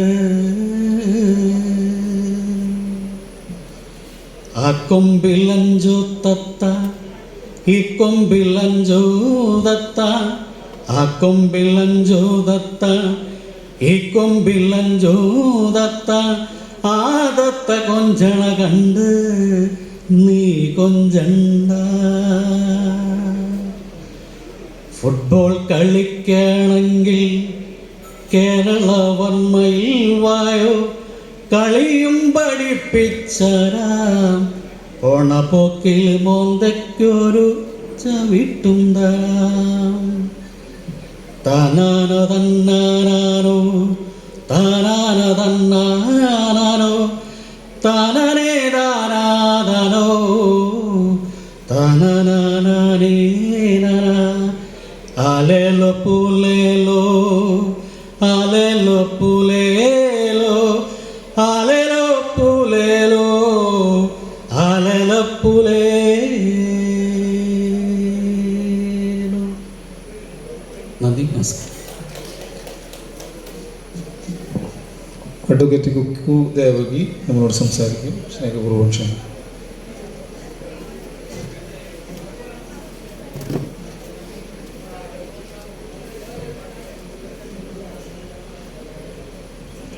എല്ലാവർക്കും സ്നേഹ നമസ്കാരം. ഞാനും ബാബുവും തമ്മിൽ കേരളോർമ്മ കാലം തൊട്ടുള്ള ബന്ധമാണ്. ഞാൻ കേരളോർമ്മയിൽ ചെല്ലുന്ന കാലത്ത് ബാബു എൻ്റെ സീനിയറായിട്ട് അവിടെ ഉണ്ടായിരുന്നു. ബാബു, രാജൻ, ബാൽസി, വിജയ, മീര, ശാന്തി, എത്രയോ, പിന്നെ ശ്രീജ, അങ്ങനെ ഗിരീഷ് പോയി, പ്രസന്നൻ, അങ്ങനെ എത്രയോ സുഹൃത്തുക്കൾ. അന്ന് ഞങ്ങൾ കേരളോർമ്മയിലെ SFI, ASF, KVS അങ്ങനെയൊക്കെയുള്ള സംഘടനകളാണ് ഉണ്ടായിരുന്നത്. അന്ന് ബാബു, ഞാൻ SFIക്കാരിയായിരുന്നു. അന്ന് LSF മുന്നണി ഉണ്ടായിരുന്നു കേരളോർമ്മയിലെ. ASFും SFIയും. ഡേവിസേട്ടൻ ചെയർമാനായിരുന്നു. UP സഖാവ് അന്ന് പഠിച്ചു പോയിട്ടുണ്ടെന്ന് തോന്നുന്നു, വരാറുണ്ട് ക്യാമ്പസിലേക്ക്. രാധാകൃഷ്ണേട്ടൻ വരാറുണ്ട്. അപ്പോൾ അങ്ങനെ ഒരു കാലഘട്ടമാണ് കേരളോർമ്മയുടെ. അപ്പം ബാബു എന്നാൽ ഇവരൊക്കെ സീനിയറാകുമ്പോഴും ബാബു സീനിയറായിരുന്നു. അപ്പോൾ നമ്മളൊക്കെ കൊച്ചു കുട്ടികളാണല്ലോ. അപ്പോൾ ഡേവിസേട്ടനൊക്കെ വളരെ അപൂർവമൊക്കെ ആയിട്ട് സംസാരിക്കാറുണ്ടായിരുന്നുള്ളൂ. അല്ല, സംസാരിക്കും. നമ്മുടെ അത്തരത്തിൽ എടുക്കുക എന്ന് പറയുന്നത് ബാബു നമ്മളോടൊക്കെ ഭയങ്കര കമ്പനി എന്ന് മാത്രമല്ല, തല്ലൂടാൻ വരും. ഇപ്പോഴും ഞാനായിട്ട് തല്ലൂടാൻ വരാറുണ്ട്. നീ കറുപ്പിൻ്റെ രാഷ്ട്രീയം പറയാറുണ്ട്, നിനക്ക് എന്തറിയാം കറുപ്പിനെ കുറിച്ച് എന്നൊക്കെ എന്നോട് വളരെ രാഷ്ട്രീയപരമായിട്ടും, എന്നാൽ എന്നെ ഒന്ന് എന്താ പറയുക, നമ്മൾ പറയുന്നത് കുത്താനായിട്ട് ചോദിക്കുകയും ചെയ്യും. അതൊരു നമ്മൾ സംസാരിക്കാൻ വേണ്ടി തന്നെയാണ്. അപ്പം ഞങ്ങൾ തമ്മിൽ സംസാരം ഉണ്ടാവും. പക്ഷെ കേരളോർമ്മ കാലം കഴിഞ്ഞ് ഞാനും എൻ്റെ പല ജീവിതങ്ങളായിട്ട് കുറേ കാര്യങ്ങളായിട്ട് പോയി. പിന്നെ തിരിച്ച് ഞാൻ വരുമ്പോൾ ഞാൻ കാണുന്നത്, ഞാൻ അന്ന് ആദ്യം ഞാൻ ഹൈക്കോടതിയിൽ പ്രാക്ടീസ് ചെയ്തു. പിന്നെ തൃശ്ശൂർ കോടതിയിൽ വന്നപ്പം ഞാൻ ബാബുവിനെ കാണുന്നത് പടിഞ്ഞാറേക്കോട്ടയിൽ പോൾസൺ റാഫേലിൻ്റെ ഗണിതവുമായിട്ട് ബന്ധപ്പെട്ട ഒരു പരിപാടിയിലാണ്. കുറേ കാലങ്ങൾക്ക് ശേഷം കാണുന്നത്. അപ്പോൾ ബാബു പഠിച്ചത് മലയാളമാണ്. അപ്പോൾ എനിക്കിത് മലയാളവും ഗണിതവും തമ്മിൽ എങ്ങനെയാണ് കണക്റ്റഡ് ആവുക എന്നൊക്കെ ഞാനിങ്ങനെ ആലോചിക്കും. പോൾസനോട് ചോദിക്കാൻ എനിക്ക് തോന്നും. പക്ഷേ ഞാനതോടെ ക്ലോസ് ചെയ്യും. പക്ഷേ നല്ല ഭംഗിയായിട്ട് ബാബു, പോൾസൺ, കൂട്ടുകെട്ട്, ആൻഡോ ഒക്കെ, ആൻഡോയുടെ വന്നിട്ടുണ്ടോ എന്ന് എനിക്കറിയില്ല, അത് ഭംഗിയായിട്ട് കൊണ്ടുപോകുന്നത് ഞാൻ കണ്ടിട്ടുണ്ട്. അപ്പോൾ ഇങ്ങനെ വിവിധ തലങ്ങളിൽ ബാബുവിനെ കണ്ടിട്ടുണ്ടെന്ന് മാത്രമല്ല, എനിക്ക് പല പല ചോദ്യങ്ങൾ എൻ്റെ ഉള്ളിൽ വരും. ബാബു, നീ ഇതെങ്ങനെയാണ് ചെയ്യണേന്നൊക്കെ ചോദിക്കാൻ തോന്നും. പക്ഷെ നമ്മളോട് അതൊക്കെ മനുഷ്യൻ്റെ അത്രയും എന്താ പറയുക വൈബ്രൻ്റ് ആയിട്ടുള്ള കാര്യങ്ങളെക്കുറിച്ച് ഞാൻ അത്ഭുതപ്പെടും. പിന്നീട് ഞാൻ കാണുന്നത് സന്ധ്യയായിട്ട് പല സന്ദർഭങ്ങളിൽ കണ്ടിട്ടുണ്ട്. അപ്പോൾ ബാബു പോയതിന് ശേഷം ഞാൻ സന്ധ്യനെ വിളിക്കുന്നുണ്ട്. ബാബു, അതിനിടയിൽ എനിക്കൊരു കാര്യം പറയാനുണ്ട്. ബാബു പോകുന്നതിന് 2 ആഴ്ച മുന്നേ, അതിന് 1 മാസം മുന്നേ എൻ്റെ അടുത്ത് വന്നിട്ടുണ്ട്. എൻ്റെ ഓഫീസിലേക്ക് ബാബുവും മകളും എന്നോട് സംസാരിക്കാനായിട്ട് വരാറുണ്ടായിരുന്നു. അപ്പം എനിക്ക് ഏറ്റവും അധികം വേദനയും, ഞാൻ കരഞ്ഞിട്ടുണ്ട്. അത് മകളുടെ കരച്ചിൽ കണ്ട് ഞാൻ കൂടെ കരഞ്ഞിട്ടുണ്ട്. മകൾ എന്നോട് പറഞ്ഞ കാര്യമാണ്, ആൻറ്റി എനിക്ക് ഇന്ത്യക്ക് പുറത്തേക്ക് പോകണമെന്നുള്ളതാണ് എൻ്റെ ആശ. ആൻറ്റി അതിന് കൂടെ നിൽക്കണം, എനിക്ക് അബ്രോഡിൽ പോകണം, അച്ഛന് എനിക്ക് നല്ലപോലെ സഹായിക്കണം, അച്ഛനെ അത്രമേൽ സഹായിക്കാൻ എനിക്ക് പറ്റിയിട്ടില്ല ആൻറ്റി അതിനെൻ്റെ കൂടെ നിൽക്കണം. ഞാൻ പറഞ്ഞു, മകളെ എവിടെ പോകാനും എനിക്ക് പെൺകുട്ടികൾ ഇങ്ങനെ പറയുന്നത്, അതിനൊരു അച്ഛൻ സപ്പോർട്ട് ചെയ്യുന്നത്, പുറത്തേക്ക് പോകണം എന്ന് പറയുമ്പോൾ അതിനെ സപ്പോർട്ട് ചെയ്യുന്ന ബാബു ഒക്കെ കണ്ടപ്പോൾ, അപ്പോൾ എനിക്ക് സന്ധ്യനെ, ബാബുവിൻ്റെ പോക്കിന് ശേഷം സന്ധ്യനെ ഞാൻ വിളിക്കുകയാണ്. അപ്പോൾ സന്ധ്യ എന്നോട് പറഞ്ഞ 2 കാര്യമാണ് എനിക്കിപ്പോൾ ഇവിടെ പറയാനുള്ളത്. കുക്കൂനറിയുമോ, ഞങ്ങൾ തമ്മിൽ അത്രമേൽ അടുപ്പമായിരുന്നു. അതായത് ഞങ്ങൾ ഇണക്കുരുവികളായിരുന്നു. ഞാനും ബാബുവും ഒരുമിച്ച് പണിക്ക് പോകും. പണിക്ക് പോയി തിരിച്ചു വന്നു കഴിഞ്ഞാൽ പൈസ ഞങ്ങൾ പരസ്പരം കൈമാറും. എന്നിട്ട് എൻ്റെ പൈസ എനിക്ക് തന്നെ തരും. അതായത് ഒരു പൈസയും ബാബു അതൊന്നും എടുക്കില്ല. അങ്ങനെ വീട്ടിലത്തെ എല്ലാ ഫിനാൻഷ്യൽ മന്ത്രി തന്നെയായിരുന്നു ഞാൻ തന്നെയാണ് എല്ലാ കാര്യങ്ങളും. എന്നോട് ചോദിച്ചിട്ടാണ് ബാബു എല്ലാ കാര്യങ്ങളും ചെയ്യുക. അപ്പോൾ എന്നോട് ഇങ്ങനെ തല്ലൂടാൻ വരുന്ന ബാബുവിനെ ഞാൻ എപ്പോഴും എൻ്റെ ഉള്ളിലൊരു കാര്യം വരും. അപ്പോൾ ഞാൻ എൻ്റെ ജീവിത പങ്കാളിയോട് പറയും, ബാബു എന്താണ് എന്നെ അംഗീകരിക്കാത്തത്? ഇനി എന്തെങ്കിലും ഞാനൊരു ഫെമിനിസ്റ്റ് ആയതുകൊണ്ടായിരിക്കില്ലേ എന്നൊക്കെ ഞാനിങ്ങനെ എൻ്റെ ചില വിചാരങ്ങളൊക്കെ ഞാൻ എൻ്റെ പങ്കാളിയായിട്ട് ചർച്ച ചെയ്യാറുണ്ട്. അപ്പോഴാണ് ഞാൻ സന്ധ്യയുടെ വാക്കുകൾ എൻ്റെ ഉള്ളിലേക്ക് പിന്നീട് ഞാൻ ആലോചിച്ചത്, എത്രമേൽ ജീവിത പങ്കാളിയെ കൂടെ കൊണ്ടു നടത്തിയ ഒരാളാണ്. ഒരുപക്ഷെ എന്നോടൊരു കളിയായിട്ടായിരിക്കാം ബാബു അങ്ങനെ സംസാരിക്കുന്നുണ്ടാകുക. എനിക്കത് പറയാൻ പറ്റിയില്ല. ഞാൻ പലപ്പോഴും ബാബുവിനോട്, നീ എന്തായാലും ഇങ്ങനെ തല്ലൂടണേ, നീ എന്തായാലും ഇങ്ങനെ വഴക്കൂടണേ എന്നൊക്കെ ചോദിച്ച് ഞാനിങ്ങനെ എപ്പോഴും ഇങ്ങനെ ഡിസ്റ്റർബ്ഡായിട്ട് ഇങ്ങനെ സംസാരിക്കാറുണ്ട്. പക്ഷെ അവസാന കാലങ്ങളിൽ ബാബുവും ഞാനും കോടതി വരാന്തയിൽ നിന്ന് സംസാരിക്കുമ്പോൾ, എൻ്റെ ഓഫീസിൽ നിന്ന് സംസാരിക്കുമ്പോൾ വളരെ കാമായിട്ട് മകളെക്കുറിച്ചും വീടിനെക്കുറിച്ചും സന്ധ്യയെക്കുറിച്ചും വളരെ കാമായിട്ട് സംസാരിക്കുന്ന, അപ്പോഴാണ് എന്നെ ബാബുവിന് കിട്ടിയെന്നുള്ളതും ഞാൻ ബാബുവിനെ എനിക്ക് കിട്ടിയെന്നുള്ളതും ഞാൻ മനസ്സിലാക്കുന്നത് അപ്പോഴാണ്. ചില കാര്യങ്ങൾ അങ്ങനെയാണ്. മകള് അച്ഛന് വയ്യ എന്ന് പറഞ്ഞ് അതിന് മുന്നേ എന്നെ വിളിച്ചപ്പോൾ ഞാൻ എറണാകുളത്തായിരുന്നു. എനിക്ക് വന്നിട്ട് കാണാൻ പറ്റിയില്ല എനിക്ക് ബാബുവിനെ.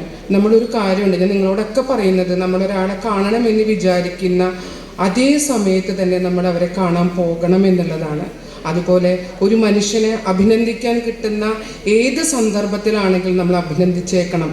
നമ്മളൊരു മനുഷ്യനെക്കുറിച്ച് അയാൾ പോയതിന് ശേഷം വാതോരാതെ സംസാരിക്കാതെ അയാൾ ഇരിക്കുന്ന സമയത്ത് തന്നെ അയാൾക്കുള്ള എല്ലാ ട്രിബ്യൂട്ടോ അല്ലെങ്കിൽ എന്താ പറയുക, നമ്മൾ അയാൾക്കുള്ള എല്ലാ ഓഫറിങ്സ് എല്ലാതും നമ്മൾ അപ്പത്ത് കൊടുത്തിരിക്കണം എന്നുള്ളതാണ്. ബാബു പോയി കഴിഞ്ഞിട്ട് ബാബു ഇതൊക്കെ ഭയങ്കരമായിട്ട് ആശിച്ചിരുന്നു എന്ന് എനിക്ക് തോന്നുന്നുണ്ട്. ഇത്തരം കാര്യങ്ങളൊക്കെ അവൻ എൻജോയ് ചെയ്യും. അവനത് എന്താ പറയുക, അവനത് ഭയങ്കര അവന് പിന്നീടുള്ള ജീവിതത്തിൽ അവനിപ്പോൾ ജീവിച്ചിരിക്കുന്നുണ്ടെങ്കിൽ അത് ഊർജ്ജമായിട്ട് അവന് ഭയങ്കരമായിട്ട് അത് എടുക്കുമെന്നുള്ളത് എനിക്ക് നല്ല ഉറപ്പാണ്.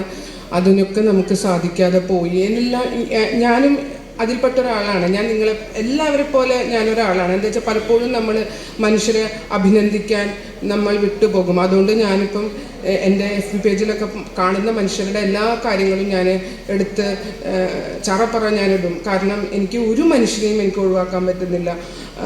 മനുഷ്യരെ നമ്മളിങ്ങനെ നമ്മൾ ഒഴിവാക്കിയെന്നല്ല, എന്ന് വെച്ചാൽ ബാബുവിനെ പോലെ ഇത്രയും കഴിവുള്ള ഒരാൾ, നാടൻ മാത്രമല്ല, കൊമ്പ് വാദ്യം എല്ലാം ചെയ്യുന്ന ബാബു സംഗീത നാടക അക്കാദമിയിൽ ഇരിക്കേണ്ട ഒരു വ്യക്തിയായിരുന്നു. പല സ്ഥാനങ്ങൾ അലങ്കരിക്കേണ്ട. ഇത് ഞാൻ പറയുന്നൊരു കാര്യമല്ല. എന്നോടൊരാൾ കോടതിയിൽ വെച്ച് എന്നോട് വളരെ പ്രമുഖനായിട്ടുള്ള ഒരാൾ എന്നോട് പറയുകയും ചെയ്തു, അത് എന്തുകൊണ്ട് അങ്ങനെ ഒരു സ്ഥാനം ബാബുവിന് കിട്ടിയില്ല. എനിക്കറിയില്ല എങ്ങനെ എത്ര അവാർഡുകൾ കിട്ടിയിട്ടുണ്ടെന്ന് എനിക്കറിയില്ല. അവാർഡുകൾ മനുഷ്യന് വേണമെന്നുള്ള ചിന്തയൊന്നും എനിക്ക് ചില നേരത്ത് തോന്നാറില്ലെങ്കിൽ പോലും ചിലരുടെ കാര്യത്തിൽ അത് വേണം എന്നുള്ള ഒരു ഇതൊക്കെ എനിക്ക് തോന്നാറുണ്ട്. അപ്പം നമ്മൾ അങ്ങനെയൊക്കെ ചെയ്യുക എന്നുള്ളതാണ് എനിക്ക് പറയാനുള്ളത്. അതുപോലെ ബാബു എന്ന് പറഞ്ഞൊരു ആള് ഇപ്പോൾ തന്നെ സന്ധ്യ എന്നോട് പറഞ്ഞു, ഇപ്പം ഞാൻ ഒരു സുഹൃത്തിനെ എൻ്റെ ഒരു പുരുഷ സുഹൃത്തിനെ കാണാൻ പോകുന്നു എന്ന് പറയുമ്പോൾ പോലും അതിനെ വേറൊരു മാനവും നൽകാതെ അല്ലെങ്കിൽ വളരെ പ്ലെയിനായിട്ട് വളരെ നോർമലായിട്ട് ആ കാര്യത്തിനെ എടുക്കാവുന്ന, എന്താ വെച്ചാൽ ഞങ്ങളുടെയൊക്കെ കാലഘട്ടത്തിൽ 50s ഡേവിസൊക്കെ അറിയും, 50s ഉള്ള ആളുകൾ 50s 60s പുരുഷന്മാർ, സ്ത്രീകളൊക്കെ ആവട്ടെ, പുരുഷന്മാർ പ്രത്യേകിച്ചും, ഞാൻ പുരുഷൻ എന്ന് പറയുന്നത് നിങ്ങൾ എന്നെ പുരുഷ വിദ്വേഷനാക്കണ്ട പറയുന്നത്. അപ്പോൾ എന്തിനാണ് പോയത്, എവിടേക്കാണ് പോയത്, എന്തിനു വേണ്ടി പോയി, ആ ചോദ്യങ്ങളൊന്നും ഒരു ചോദ്യമില്ലാതെ അവരവരുടെ സുഹൃത്തിനെ കാണാൻ പോയി എന്നത് വളരെ നോർമലായിട്ട് എടുക്കുന്ന ബാബുവിനെ, അതായത് സ്ത്രീ പുരുഷ ബന്ധങ്ങളെ പോലും വളരെ നോർമലൈസ് ചെയ്ത് വളരെ സന്തോഷമായിട്ട് എടുക്കുന്ന ബാബുവിനെ ഞാൻ നിങ്ങൾക്ക് മുന്നിൽ പങ്കുവെക്കുകയാണ്. നമുക്ക് ഇനിയും ഒത്തുചേരണം. ഞങ്ങളുടെ കുറേ ഫ്രണ്ട്സൊന്നും അങ്ങനത്തെ കേരളകാലത്ത് എല്ലാവരും വന്നിട്ടൊന്നും അങ്ങനെ പലരെയും കണ്ടു. ചിലർ മടങ്ങി പോകുന്നുണ്ടായിരുന്നു തിരക്കുകളൊക്കെ ആയിട്ട്. ഇനിയും നമുക്ക് ദേവിസേട്ടൻ നമുക്ക് ഇനിയും കൂടണം. ബാബുവിൻ്റെ ഓർമ്മയിൽ നമുക്ക് കാര്യങ്ങളൊക്കെ മുന്നോട്ട് കൊണ്ടുപോകണം.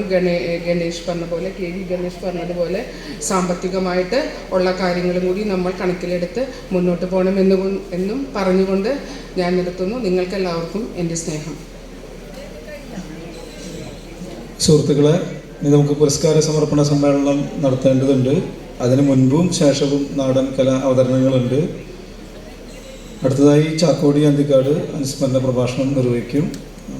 ദയവായി ഒരു അപേക്ഷയുണ്ട്, എല്ലാവരും ചുരുക്കി അനുസ്മരിക്കണമെന്ന് വിനീതമായി അഭ്യർത്ഥിക്കുന്നു.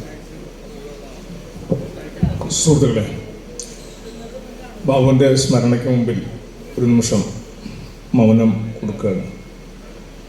വൈകിയ വേളയിൽ കൂടുതൽ സംസാരിക്കുന്നില്ല. ഒരു ആർട്ടിസ്റ്റ് എന്നുള്ള രീതിയിൽ കേരളമേ പഠിക്കുന്ന കാലത്ത് ഹോസ്റ്റലിൽ 80-കളിൽ ശേഷമുള്ള കേരളോർമ്മ എന്ന് പറയുന്ന അറിയാലോ, ഒരുപാട് ആവിഷ്കാര സ്വാതന്ത്ര്യത്തിന് വേണ്ടി പോരാടുന്ന ക്യാമ്പസുകളാണ്. ആ ക്യാമ്പസിൽ ബാബു പോലെയുള്ള ഒരാൾ അതിൻ്റെ ഫയർ ആയിരിക്കുമെന്നുള്ളത് സംശയമില്ലാത്ത കാര്യമാണ്. ആവിഷ്കാര സ്വാതന്ത്ര്യത്തിൻ്റെ പീരീഡാണ് 80-കൾ 90-കൾ എന്ന് പറയുന്നത്. ആ സമയത്ത് അവിടുത്തെ യൂണിറ്റ് സമ്മേളനങ്ങളിലോ മറ്റോ ഉന്നയിക്കുന്നൊരു വിഷയം പലപ്പോഴും ഈ നേരത്തെ ആരോ പറഞ്ഞ പോലെ ദളിത് പ്രശ്നങ്ങൾ ഉയർത്തുന്നില്ല എന്നുള്ള പരാതി ഏറ്റവും കൂടുതൽ ഉന്നയിച്ച ആൾ ബാബുവാണെന്നാണ് എൻ്റെ വൈഫ് ശ്രീജ KT അടക്കം ആ സമയത്തുള്ള കക്ഷിയാണ്. അപ്പോൾ അങ്ങനെ പറയുമ്പോൾ നമ്മൾ ഇന്ന് നിൽക്കുന്നൊരു ഇന്ത്യ ഈ ബാബു ഉന്നയിച്ച ചോദ്യത്തിനുള്ള മറുപടി കൊടുത്തുകൊണ്ടിരിക്കുന്നുണ്ടെന്നുള്ളതാണ് നമ്മൾ പോസിറ്റീവായിട്ട് കണ്ടത്. രോഹിത് വെമുല ഫൈറ്റ് ചെയ്യാതെ ബാക്കിയുള്ളവർക്ക് ഫൈറ്റ് ചെയ്യാനുള്ള കാരണനിമിത്തമായി സ്വയം അവസാനിക്കുമ്പോൾ അഭിജിത്ത് ദീപ്കെ ഒരു ദളിത് എന്നുള്ള രീതിയിൽ ഫൈറ്റ് ചെയ്യണം എന്നുള്ളിടത്തേക്കാണ് വരുന്നത്. പക്ഷെ ബാബു പോലെയുള്ളവർ അന്ന് ഉന്നയിച്ച വിഷയത്തിൻ്റെ മറുപടികളാണ് കിട്ടുന്നത്. ബാബുവിൽ ഇത് വരുന്നതിൻ്റെ കാരണം അന്നും ഇന്നും കേരളം ഈ പറഞ്ഞ ദളിത് വിഷയങ്ങൾ ഉന്നയിക്കുന്നതിൽ കേരളത്തിൻ്റെ നാടകമായാലും കേരളത്തിൻ്റെ സിനിമകളായാലും കേരളത്തിൻ്റെ മറ്റ് കാര്യങ്ങളായാലും വളരെ കുറവായിരുന്നു എന്നുള്ളത് തന്നെയാണ്. അപ്പോൾ എപ്പോഴും അതിങ്ങനെ മാർജിനലൈസ് ചെയ്യപ്പെട്ട ആളുകളുടെ വിഷയം. കാരണം ഈ ഹൈലൈറ്റ് ചെയ്യപ്പെടുന്ന ഈ സിനിമാ മാധ്യമങ്ങളും നാടക മാധ്യമങ്ങളൊക്കെ വേറെ രീതിയിൽ ഇത്തരം വിഷയങ്ങൾ നേരിട്ട് പറയാത്ത തലത്തിൽ ആണ് അതിൻ്റെ പ്രയോഗങ്ങൾ നടന്നിരുന്നത്. അപ്പോൾ നമ്മൾ ഇന്നും നേരിടുന്നൊരു വിഷയം തന്നെയാണ്, എങ്ങനെയാണ് ഈ സവർണ്ണ മേധാവിത്വം കയറി നമ്മൾ ഭരിക്കുന്നത്. കാരണം നമ്മൾ മറ്റ് വിഷയങ്ങളുടെ അടിസ്ഥാന വർഗത്തിൻ്റെതായിട്ടുള്ള മറ്റ് പ്രശ്നങ്ങൾ ഉന്നയിച്ചിരുന്നില്ല. ബാബു അത് അന്നും ഇന്നും ഉന്നയിക്കുന്നു. ഇന്ന് പോരാട്ടങ്ങളുടെ സ്പേസ് കൃത്യമായിട്ട് വികസിച്ചുകൊണ്ടിരിക്കുന്നു. ക്യാമ്പസ് എന്ന് പറയുന്ന പവർ, ആ ഒരു എനർജി തന്നെയാണ് ഇന്ന് ലോക ശ്രദ്ധയിലേക്ക് എത്തിയിരിക്കുന്നത്. അത് ലീഡ് ചെയ്യുന്നത് ആരാണ്? നാളെ മണ്ഡല കമ്മീഷൻ വിഷയം എടുത്ത് മുന്നോട്ട് വയ്ക്കുന്ന രീതിയിലേക്ക് CJP എടുത്ത് ചാടി മുന്നോട്ട് വെച്ചാൽ എന്ത് സംഭവിക്കും എന്നുള്ളത് വീണ്ടും ഒരു രഥയാത്ര പ്രതീക്ഷിക്കാം. അപ്പോൾ ബാബു അന്ന് ഉന്നയിച്ച വിഷയം ഇന്നും നിലനിൽക്കുന്നുണ്ട്. നമ്മളിപ്പോൾ ഓരോരുത്തരും സ്മരിക്കുമ്പോൾ ബാബുവിൻ്റെ അകത്തുള്ളൊരു ക്രിയേറ്റിവിറ്റിയുടെ എനർജി ഞാൻ കമ്പയർ ചെയ്യപ്പോഴും തൻ്റെ ഉള്ളിലൊരു മ്യൂസിക്, ഒരു നടൻ, ഇൻസ്ട്രുമെൻ്റ് വായിക്കുന്ന ഒരാൾ, ഇങ്ങനെയുള്ള എല്ലാം ചേരുന്ന ഒരു അസ്തിത്വം, ഒരു ബീയിങ് ഇൻ ഇറ്റ് സെൽഫ്, സാർത്ര ഭാഷയിൽ പറഞ്ഞാൽ ബീയിങ് ഇൻ ഇറ്റ് സെൽഫ്, ആ ഒരു വ്യക്തിയെ തടഞ്ഞു നിർത്താൻ ബുദ്ധിമുട്ടാണ്. പണ്ട് PJ ആന്റണി പറഞ്ഞിരുന്നു, ലോടക്കുഴിൽ മതി എനിക്ക് 10 വയസ്സ് വേണ്ട, ഇന്ത്യ മുഴുവൻ കറങ്ങി ഞാൻ തിരിച്ചു വരുമെന്ന് പറയുന്ന PJ ആന്റണി. അതുപോലെ ആ ഒരു ആർട്ടിസ്റ്റിൻ്റെ ആ ഉൾക്കരുത്ത് കൊണ്ടാണ് പട്ടിണിയും പ്രാരാബ്ദമുള്ളപ്പോഴും ഇതിങ്ങനെ ഓർഗനൈസ്ഡായി മാറും. ഓർഗനൈസ് ചെയ്യുക എന്നുള്ള ബാബുവിൻ്റെ ഒരു പ്രത്യേകതയാണ്. ഒരിക്കലും ഇവിടെ ആരെങ്കിലും ശ്രദ്ധയിൽ ഡേവിസിന് അറിയാമെന്ന് തോന്നുന്നു, പൂർണ്ണോദയയിൽ ഗാന്ധി പുസ്തകങ്ങളായിട്ട് ബന്ധപ്പെട്ട് വരുമ്പോൾ ശക്തൻ്റെ ഞങ്ങൾ ഇടയ്ക്കിടയ്ക്ക് കണ്ടുമുട്ടും. അന്നും നമ്മൾ സംസാരിക്കുമ്പോൾ ഇതേ വിഷയം ബാബു ഉന്നയിക്കും. ഇവിടെ മാർക്സിനെയും അംബേദ്കറിനെയും ഗാന്ധിയെയും കൂട്ടിയിണക്കിയിട്ടുള്ള ഒരു സമരം എന്നുള്ള രീതി അന്നും ബാബു പറയും. ഞാൻ പറഞ്ഞു അത് തന്നെയാണ് നമ്മുടെ ഉള്ളിലേക്ക്. നമ്മൾ മാർക്സ് മാത്രം പറഞ്ഞാൽ പോരാ, ഗാന്ധിനെ അംബേദ്കറും കൂടി ഇതേ ഒരു കൺസെപ്റ്റിലേക്ക് നമ്മുടെ കൾച്ചറൽ സ്പേസ് ഡെവലപ്പ് ചെയ്യണം. ഈ ബാബു മലയിൽ അനുസ്മരണം കഴിഞ്ഞാലും നമ്മൾ അത്തരം കാര്യങ്ങളിലേക്ക് ഇപ്പോൾ ഇന്ന് കുറേ പെർഫോമൻസുകളുണ്ട്, സാമ്പത്തിക സ്വരൂപനം നടക്കുന്നുണ്ട്. പക്ഷെ വീട് എന്നുള്ളത് അടിസ്ഥാനപരമായിട്ട് ബാബുവിൻ്റെ ഈ ഇതിൻ്റെ അകത്ത് ചുറ്റുപാടുള്ള ഹൈ ലെവലിൽ ജീവിക്കുന്നവർ ഒരുപക്ഷെ കളിയാക്കുന്നുണ്ടാവും. ഇങ്ങനെയൊക്കെ നടന്നിട്ട് എന്ത് നേടി, എന്താ മെച്ചം ചോദിക്കുന്ന ഭാഷയുണ്ട്. അത് ആ കുടുംബത്തിനും കുട്ടികൾക്കും വരാൻ പാടില്ല എന്നുള്ളതാണ്. അതിനുവേണ്ടി എല്ലാവരും ഒപ്പം ഉണ്ടായിരിക്കണം. എല്ലാ വർഷവും ഇതേപോലെ കൃത്യമായിട്ട്. പിന്നെ ജയശ്രീക്കാണ് ഏറ്റവും അർഹതപ്പെട്ട, നമ്മൾ ശ്രീജയൊക്കെ പറഞ്ഞുള്ളൂ, വളരെ സന്തോഷം തോന്നി കേട്ട ഉടനെ എന്ന് പറയും. അർഹതയുള്ളവരെ തന്നെയാണത്. കാരണം ആ ഒരു ക്ലാസ് എന്ന് പറയുന്നത് ഒരിക്കലും നമ്മൾ അവഗണിക്കപ്പെടേണ്ട കാര്യമില്ല. 80കളേക്കാൾ കൂടുതൽ കവികളും കലാകാരന്മാരും എഴുത്തുകാരും നോവലിസ്റ്റുകളും പൊക്കുടൻ പോലെയുള്ളവരുമൊക്കെ ഒരുപാട്, പിന്നെ സുമാർ ചാലികത്തെ പോലുള്ളവരുമൊക്കെ അക്കാഡമിയിലടക്കം വരുന്ന സ്ഥലത്തിലേക്ക് ക്രിയേറ്റിവിറ്റി കൊണ്ട് ഡോക്ടർ ബിജു അടക്കം സിനിമയുടെ കയറി വരുന്നൊരു കാര്യമാണ്. ഡോണ്ട് ബി അഫ്രൈഡ് എന്നുള്ളതാണ്. നമ്മൾ മുന്നോട്ട് പോകാൻ തീരുമാനിക്കുക, ആ മുന്നോട്ട് പോകുന്നിടത്തുള്ള ഇന്നർ ഫയർ ഉള്ളവരെ തേടുക, കോംപ്രമൈസ് ചെയ്യാതെ ചോദിക്കാനുള്ള ബാബു ചോദിച്ചു തന്നെ മുന്നോട്ട് പോകുക. അതാണ് ബാബുവിൽ നിന്ന് നമ്മൾ ആർജിക്കേണ്ടത്. കൃത്യമായിട്ട് ആ ചോദിക്കാനുള്ള ചോദിക്കുന്ന സമയത്ത് ചോദിക്കുന്നു. ശത്രുക്കൾ ഉണ്ടാവണല്ലോ. അങ്ങനെയാണല്ലോ ഇപ്പോൾ ഡൽഹി സമരം കഴിയുമ്പോൾ ഒരുപാട് ശത്രുക്കളും മിത്രങ്ങളും ഉണ്ടാവുകയാണല്ലോ സംഭവിക്കുന്നത്. അപ്പോൾ തീർച്ചയായിട്ടും നമ്മൾ ഇത് ബാബുവിൽ നിന്ന് ഉൾക്കൊള്ളേണ്ടത് സെൻറ്റിമെൻസും കരച്ചിലല്ലാതെ ഫൈറ്റ് ചെയ്യാനുള്ള പവറാണ് നമുക്കുണ്ടാവുന്നത്. അത് നമ്മുടെ അകത്തുള്ള ഇൻ ഇറ്റ് സെൽഫ് എന്ന് പറയുന്ന നമ്മുടെ ഉള്ളിലുള്ള ഒരു സ്വത്വബോധത്തിനെ നമ്മൾ അതുമായിട്ട് കണക്ട് ചെയ്യപ്പെടുന്നതായിട്ട് ബന്ധപ്പെട്ട് വരണം. തീർച്ചയായിട്ടും ബാബുവിൻ്റെ പേരിൽ സ്മരണിക കുറച്ചുകളുണ്ടായിരിക്കണം. ഒപ്പമുണ്ട് എന്ന് പറഞ്ഞുകൊണ്ട് നിർത്തുന്നു. അഡ്വക്കേറ്റ് എം വിനോദ് അനുസ്മരിച്ച് സംസാരിക്കും. സ്നേഹപൂർവ്വം ക്ഷണിക്കും.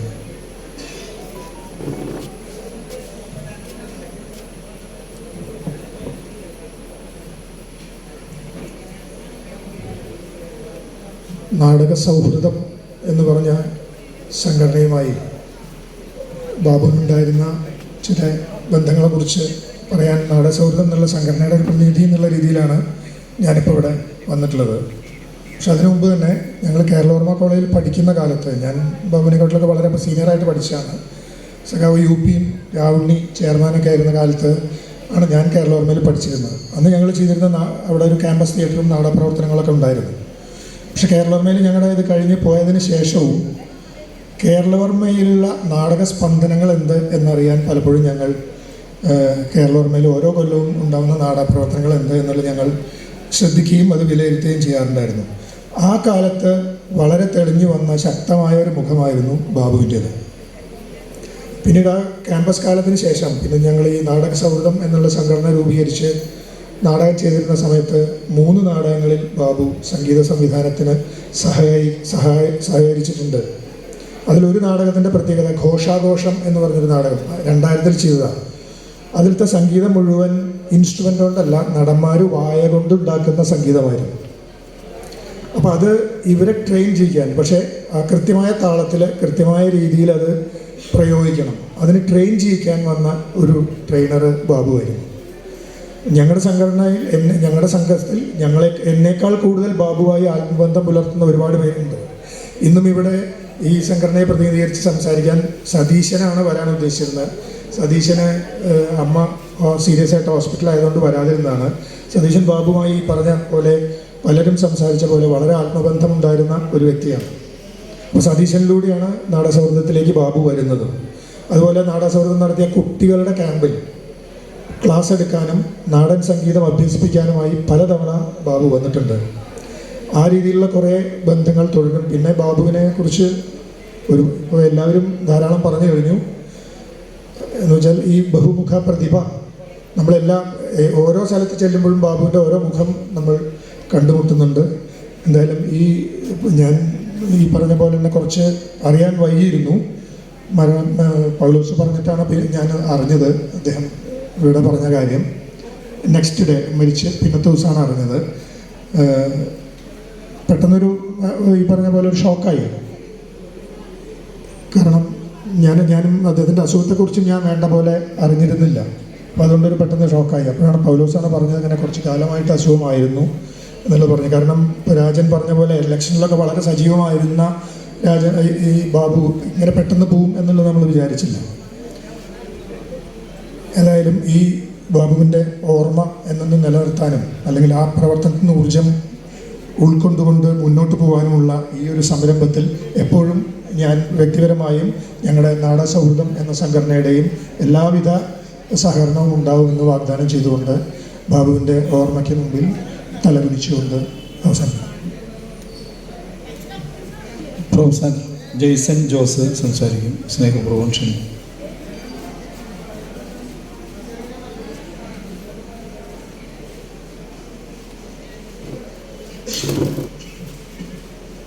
എല്ലാവർക്കും നമസ്കാരം.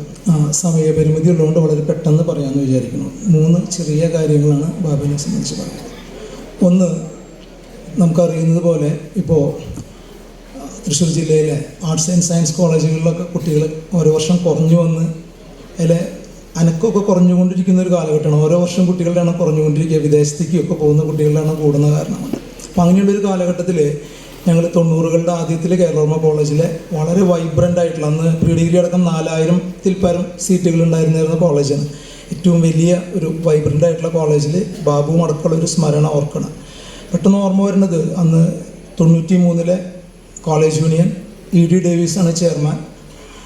ഞാൻ ഇംഗ്ലീഷ് അസോസിയേഷൻ സെക്രട്ടറി ആയിരുന്നു, ബാബു ആയിരുന്നു Malayalam association secretary, V.R. Raman fine arts secretary ആയിരുന്നു. ഞങ്ങൾ ഏറ്റെടുത്ത ഒരു പക്ഷേ ഒരു സബ്ജക്റ്റ് അസോസിയേഷൻ ചെയ്യുന്നതിനേക്കാൾ വലിയൊരു പരിപാടി കവിതയുടെ വസന്തോത്സവം എന്നുള്ള പേരിൽ കേരളത്തിലെ എല്ലാ പ്രമുഖരായിട്ടുള്ള കവികളെയും കടമ്മനിട്ടേക്ക് ഉൾപ്പെടെയുള്ള എല്ലാവരും ഉൾപ്പെടുത്തിക്കൊണ്ട് ചെയ്യാനായിട്ട് ഞങ്ങൾക്ക് സാധിച്ചു. അപ്പോൾ അതിൽ ഏറ്റവും അധികം സഹായിച്ചിട്ടുള്ളത് പിന്നെ ബാബുവും രാമനും പിന്നെ ഡേവിസുമാണ്. ആ ഒരു സ്മരണ ഓർക്കുകയാണ്. രണ്ടാമത് ഓർക്കുന്നത്, ഞാൻ ഇപ്പോൾ കോളേജിലെ അധ്യാപകനാണ്. അപ്പോൾ ഞങ്ങൾ MA കുട്ടികളെ ദളിത് സ്റ്റഡീസ് പഠിപ്പിക്കുമ്പോൾ അതിൽ ഈ ദളിത് സാഹിത്യത്തിൽ പലപ്പോഴും ഒരു ഐഡൻറ്റിറ്റി ക്രൈസിസ്, ദളിത് വിഭാഗത്തിലുള്ള ആൾക്കാർക്കുള്ള ഒരു ഐഡൻറ്റിറ്റി ക്രൈസിസ് എന്ന് പറഞ്ഞൊരു കാര്യം പഠിപ്പിക്കുമ്പോൾ എപ്പോഴും ഞാൻ ബാബുവിനെ ഓർക്കാറും അത് ക്ലാസ്സിലെ കുട്ടികളോട് ഷെയർ ചെയ്യാറുണ്ട്. കാരണം ബാബു ആരും ചോദിക്കാതെ തന്നെ, ഞാൻ പട്ടികജാതിക്കാരനാണ്, ഇപ്പോൾ എവിടെ ചെന്നാലും പട്ടികജാതിക്കാർക്ക് പറ്റിയ വസ്ത്രമുണ്ടോ എന്നൊക്കെയുള്ള രീതിയിൽ വളരെ ലൈറ്റായിട്ട് വളരെ അഭിമാനത്തോടുകൂടി അദ്ദേഹത്തിൻ്റെ ദളിത് ഐഡൻറ്റിറ്റി എവിടെയും തുറന്ന് പറയുന്ന ഒരാളാണ്. അദ്ദേഹത്തിന് മറ്റ് സാമ്പത്തിക പ്രശ്നങ്ങൾ ഉണ്ടായിരുന്നിരിക്കാം, പക്ഷെ ഒരിക്കലും ദളിത് ഐഡൻറ്റിറ്റി അദ്ദേഹത്തിന് ഒരിക്കലും ഒരു പ്രശ്നമായിട്ട് ഞാൻ കണ്ടിട്ടില്ല. അത് വളരെ ശ്രദ്ധേയമായിട്ടുള്ള ഒരു കാര്യമായിട്ട് ഞാൻ ഇപ്പോഴും ഓർക്കുകയും എൻ്റെ എല്ലാ കൊല്ലത്തെ MA കുട്ടികളെ ദളിത് സാഹിത്യം പഠിപ്പിക്കുമ്പോൾ ഈ ബാബുവിൻ്റെ ഈ ഒരു കാര്യം ഞാൻ പറയാറുണ്ട്. ഈ ഒരു കാര്യം ഞാൻ ഓർക്കും. മൂന്നാമത് കുഞ്ഞൊരു കാര്യം ഓർക്കുന്നത്, ബാബുവിനെ അവസാനമായിട്ട് കാണുന്നത് കഷ്ടി 1-1.5 മാസം മുന്നേ ഡേവിസിൻ്റെ വീട്ടിൽ, എൻ്റെ നാട്ടിൽ ഡേവിസിൻ്റെ വീട്ടിൽ ഡേവിസിൻ്റെ പുസ്തക പ്രകാശനത്തിലാണ്. അപ്പോൾ ബാബു അവിടെ വെച്ചിരുന്ന് ബാബുവും സംഘവും ഒരു നാടൻപാട്ടുകൾ പാടി. അപ്പോൾ ഞാൻ എൻ്റെ അടുത്ത് പറഞ്ഞിരുന്നു, നമുക്ക് അടുത്ത് തന്നെ ഞങ്ങളുടെ കോളേജിൽ അലോഷ്യൻ centre for call wetland studies and research, call പഠന കേന്ദ്രമുണ്ട്. അപ്പോൾ അതുമായി ബന്ധപ്പെടുത്തി നമുക്ക് ഞാറ്റുപാട്ടുകളും കൂടി ഉൾപ്പെടുത്തിക്കൊണ്ടുള്ളൊരു നാടൻ പാട്ടിൻ്റെ ഒരു പരിപാടി സംഘടിപ്പിക്കണമെന്ന് പറയുകയും അത് ഡേറ്റ് അടക്കം തീരുമാനിക്കുകയും ചെയ്തുകൊണ്ടിരിക്കുമ്പോഴാണ് ഈ മരിക്കുന്നതിൻ്റെ തലേ ദിവസമാണ് അദ്ദേഹത്തിനെ വിളിച്ച് ഞാൻ ഡേറ്റൊക്കെ ഫിക്സ് ചെയ്യുന്നത്. അപ്പോൾ അദ്ദേഹം അത് പൂർത്തിയാക്കാതെ പോവുകയാണ് ചെയ്തിട്ടുള്ളത്. അപ്പോൾ ആ പൂർത്തിയാകാതെ പോയിട്ടുള്ള ഒരു ബാബുവിൻ്റെ ഒരു പ്രോമിസ് ആണ് ഓർമ്മയുള്ളത്. അപ്പോൾ ബാബു നമ്മളോട് ചെയ്തിട്ടുള്ള ഒരു പ്രോമിസ് പൂർത്തിയാകാതെ പോയത്, നാം വിചാരിക്കുന്നത് ബാബു പോയി, ഇനിയിപ്പോൾ നമുക്കെല്ലാവർക്കും ഇവിടെ കൂടിയിരിക്കുന്ന എല്ലാ ആൾക്കാരും ഒരർത്ഥത്തിൽ അല്ലെങ്കിൽ വേറെ അർത്ഥത്തിൽ ബാബുവുമായിട്ട് ബന്ധമുള്ള ആൾക്കാരെന്ന് നമുക്കെല്ലാവർക്കും അറിയാം. അപ്പം നമുക്കെല്ലാവർക്കും ബാബുവിനോടും ബാബുവിൻ്റെ കുടുംബത്തിനോടും നമുക്ക് ഇനി പൂർത്തിയാക്കാവുന്ന ഒരു പ്രോമിസ് ഉണ്ടല്ലോ, ജോ വാദാ കിയാ ഥാ വോ നിഭാന പടേഗ എന്ന് പറഞ്ഞ പോലെ നമുക്ക് ആ ഒരു പ്രോമിസ് നമുക്ക് പൂർത്തിയാക്കേണ്ടതുണ്ട് എന്നുകൂടി പറഞ്ഞുകൊണ്ട് ഞങ്ങളുടെ 1990-93 BA ഇംഗ്ലീഷിലെ ഇവിടെ വരാൻ പറ്റാത്ത, രാമൻ വന്നു, ബാക്കി വരാൻ പറ്റാത്ത സുഹൃത്തുക്കളുടെ കൂടി പേരിൽ ബാബുവിൻ്റെ സ്മരണയ്ക്ക് മുന്നിൽ ആദരാഞ്ജലി അർപ്പിച്ചുകൊണ്ട് എല്ലാവർക്കും നന്ദി, നമസ്കാരം. PD പ്രകാശ് ബാബു അനുസ്മരിക്കും. അദ്ദേഹത്തെ ക്ഷണിക്കും. എല്ലാവർക്കും നമസ്കാരം.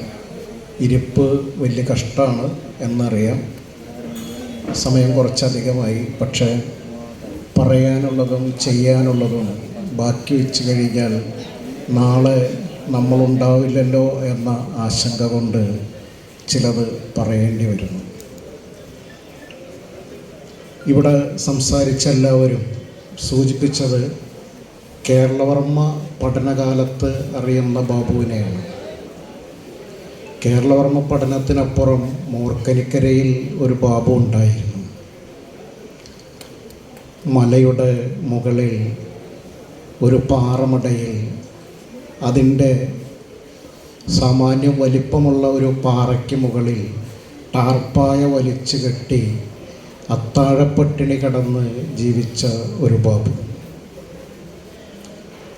അവിടെ നിന്നാണ് ജീവിതത്തിൻ്റെ പ്രാരാബ്ദങ്ങളോട് പൊരുതി നേടിയാണ് ബാബു ഒരു കലാകാരനും കലാപകാരിയും ആയി മാറിയത്. ബാബു പക്ഷേ നമ്മളോട് ആരോടും കലഹിച്ചിട്ടില്ല. വ്യവസ്ഥിതിയോടുള്ള കലഹമായിരുന്നു ബാബുവിൻ്റെ ജീവിതം. എവിടെയൊക്കെ കലഹിക്കുമ്പോഴും ബാബു നിഷ്കളങ്കമായ ഒരു ചിരിയോടെ ഏത് പ്രതിസന്ധി ഘട്ടത്തിലും അതിജീവിച്ച് കടന്നു വന്നു. ഒരു ദാരിദ്ര്യവും ബാബു നമ്മളോട് പറഞ്ഞിട്ടില്ല. വളരെ അടുത്ത ബന്ധങ്ങളിൽ മാത്രം പങ്കുവയ്ക്കുന്ന ചില സ്വകാര്യ ദുഃഖങ്ങൾ മാത്രമേ ബാബു പങ്കുവച്ചിട്ടുള്ളൂ. നമുക്കിനി ചെയ്യാനുള്ളത്, നിങ്ങൾ നേരത്തെ വായിച്ച കയ്യിൽ കിട്ടിയ നോട്ടീസിൽ 15ഓളം സംഘങ്ങളുണ്ട്. കരിന്തലക്കൂട്ടം, മുഖം ഗ്രാമീണ നാടകവേദി, ദൈവമക്കൾ, ഇതെല്ലാം ബാബു ഉയിര് വളർത്തിയെടുത്തതാണ്. അതുകൊണ്ട് ആ പ്രസ്ഥാനങ്ങളുടെ അടയാളപ്പെടുത്തലുകൾ ഇനി നമുക്ക് പുസ്തകത്താളുകളിലേക്ക് പകരണം. കാലങ്ങളോളം ബാബുവിൻ്റെ ഓർമ്മ നിലനിർത്താൻ നമുക്ക് ചെയ്യാവുന്ന ഒരു കാര്യം അതാണ്.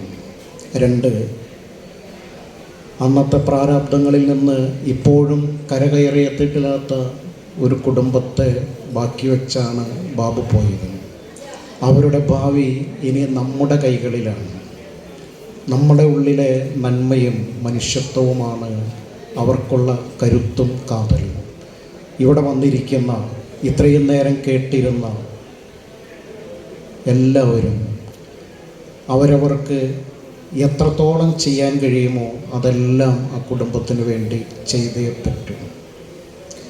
ദാരിദ്ര്യമെന്തെന്നറിഞ്ഞവർക്ക് പാരിൽ പരക്ലേശ വിവേകമുള്ളൂ. ഇവിടെ ഇരിക്കുന്ന ഓരോരുത്തരും എപ്പോഴെങ്കിലും ദാരിദ്ര്യത്തിൻ്റെ ആ വ്യത അറിഞ്ഞവരാണ്.